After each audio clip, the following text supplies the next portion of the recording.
Radhe Radhe everyone. Y news के official YouTube channel में आप सभी का वेलकम है। और आज की इस लेक्चर में हम कवर करेंगे 2026 में एमपी को दिए जाने वाले सारे पद्मश्री अवार्ड्स। ओके, तो चलिए स्टार्ट करते हैं। एक ओवरव्यू समझते हैं। इस साल 2026 को 4 लोगों को वाटर कंजर्वेशन में जल पुरुष के नाम से मशहूर मोहन नागर, आर्कियोलॉजी के क्षेत्र में डॉक्टर नारायण व्यास, लिटरेचर और एजुकेशन में कैलाश चंद्र पंत और बुंदेली मार्शल आर्ट को जिंदा रखने वाले भगवान दास रायकवाड़ को इस अवार्ड से सम्मानित किया जा रहा है। तो चलिए समझते हैं इनकी लाइफ जर्नी से। इन सभी पर्सनालिटी ने अपना कंफर्ट छोड़कर देश को चुना, कभी जंगल में, कभी क्लासरूम में, कभी अखाड़ा और कभी पुस्तकों के बीच। इनका काम सिर्फ प्रोफेशन नहीं बल्कि एक मिशन रहा है, इसीलिए इन्हें पद्मश्री जैसे सम्मान से नवाजा जा रहा है। आज की इस वीडियो में हम जानेंगे इन सभी की लाइफ जर्नी को, इंस्पायरिंग जर्नी को, कैसे नॉर्मल बैकग्राउंड से निकलकर ये नेशनल प्राइड बने, कैसे डेडिकेशन और कंसिस्टेंसी से हिस्ट्री, इतिहास लिखा जाता है। तो चलिए शुरू करते हैं अपने फर्स्ट अवॉर्डी श्री भगवान दास रायकवाड़ को। भगवान दास रायकवाड़ सागर में जन्मे हुए थे, सागर मध्य प्रदेश में। और इन्होंने अपनी लाइफ के 40 साल, 4 दशक का समय अखाड़ा सिखाने के लिए या नए नए लोगों को, नए नए स्टूडेंट्स को अखाड़ा सिखाने के लिए दिए हैं। बात करें भगवान दास रायकवाड़ की, तो इनको पद्मश्री अवार्ड 2026 में अनसंग हीरो कैटेगरी में सम्मानित किया जाएगा। इन्होंने बुंदेलखंड मार्शल आर्ट यानी कि बुंदेलखंड की अखाड़ा विद्या को प्रिजर्व किया, रिवाइव किया, एक तरह से प्रमोट किया। और ये डायरेक्टर है श्री छत्रसाल बुंदेला अखाड़ा एकेडमी के। और इन्होंने अपनी लाइफ में एक नहीं, दो नहीं, तीन तीन, चार चार, दसों को तक ट्रेन किया, कई सारी जनरेशनों को, हजारों लोगों को, हजारों स्टूडेंट्स को इन्होंने पर्सनली ट्रेन किया है। और बुंदेलखंड की एक मार्शल आर्ट को प्रिजर्व किया, उसको रिवाइव किया। एंड इनको बुंदेलखंड अखाड़ा को इन्होंने कल्चरल प्रोग्राम्स में, महाकुंभ में, इन्होंने बड़े बड़े प्रोग्राम्स में भी काफ़ी ज़्यादा प्रमोट किया। ओके, और इसी वजह से 2026 में अनसंग हीरोज़ कैटेगरी में इनको पद्मश्री अवार्ड से सम्मानित किया जा रहा है। ओके, मूव करते हैं अपनी नेक्स्ट पर्सनालिटी जो है श्री कैलाश चंद्र पंत।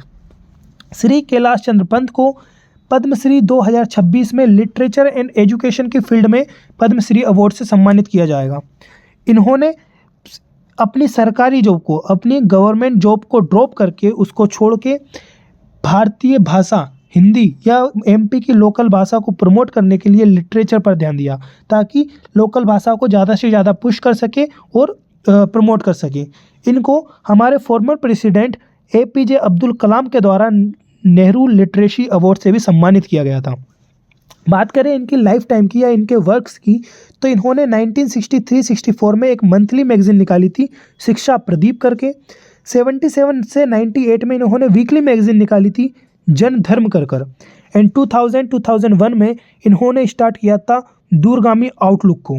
एंड फाइनली 2003 में इन्होंने बाई मंथली मैगजीन निकाली थी, अक्षराच्छाली नाम से।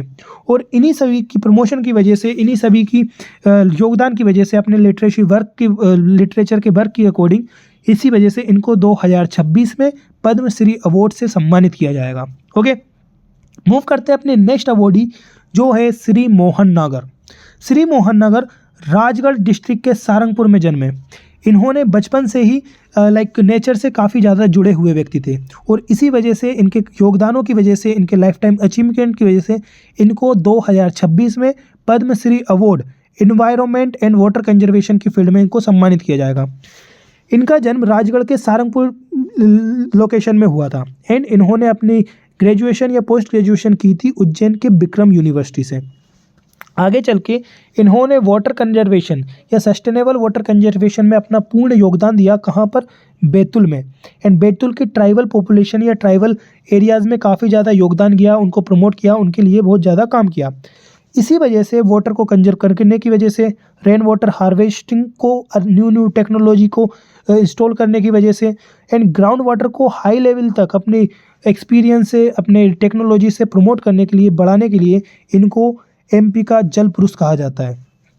इन्होंने जल को बचाने के लिए, जल को कंजर्व करने के लिए, वाटर को कंजर्व करने के लिए गंगा अवतरण अभियान को लॉन्च किया, जो कि एक मास मूवमेंट बना। एंड ये है हमारे एमपी के जन अभियान परिषद के वाइस चेयरमैन। और इन्होंने ये पोस्ट होल्ड की थी 23 अगस्त 2024 को। एंड इनके काफ़ी ज़्यादा वर्क्स रहे हैं ऑर्गेनिक फार्मिंग की फील्ड में, रूरल डेवलपमेंट में एंड एजुकेशन में, एंड ये सेक्रेटरी हैं भारती रेसिडेंशियल स्कूल बैतूल में। ओके, और इन्हीं सभी योगदानों की वजह से, वाटर कंजर्वेशन की वजह से इनको 2026 में पद्मश्री अवार्ड से सम्मानित किया जाएगा। मूव करते हैं अपनी next personality, final personality, doctor Narayan Vyas. Doctor Narayan Vyas को आर्कियोलॉजी की फील्ड में आउटस्टैंडिंग कंट्रीब्यूशन के लिए उनको पद्मश्री अवार्ड से सम्मानित किया जा रहा है। जानते हैं इनकी लाइफ जर्नी के बारे में। तो इन्होंने अपनी लाइफ के 37 साल 37 ईयर्स आर्कियोलॉजी को, पुरातत्व विभाग को दिए हैं। इनके गुरु या इनके मेंटर कहे जाने वाले पद्मश्री अवॉर्डी कौन, विष्णु श्रीधर वाकणकर के ये असिस्टेंट हुआ करते थे।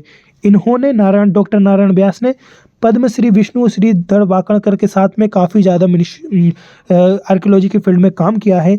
एंड इन्होंने पर्सनली एक्सकवेट किया था भीमबेटका, सांची स्तूप, रानी की वाव and 10th to 11th century की रायसेन की गोरखपुर वॉल पेंटिंग्स को भी इन्होंने ही एक्सकवेट किया। तो इन्होंने अपनी लाइफ जर्नी को स्टार्ट किया था मात्र 450 रुपये पर मंथ से, एंड आज ये एक नेशनल सेंसेशनल न्यूज़ में है। आज इनको Padmashri award, contribution to archaeology की फील्ड में इनको पद्मश्री अवार्ड से सम्मानित किया जा रहा है। Okay, so this is from my side. But MP का एक ओवरव्यू समझते हैं कि आज तक एमपी में कितने सिविलियन अवार्ड्स दिए जा चुके हैं। आज तक एमपी में till now 0 Bharat Ratna, Padma Vibhushan 6, 22 Padma Bhushan and 83 Padmashri award से एमपी को सम्मानित किया गया है। Okay, so this much is from my side. Thank you.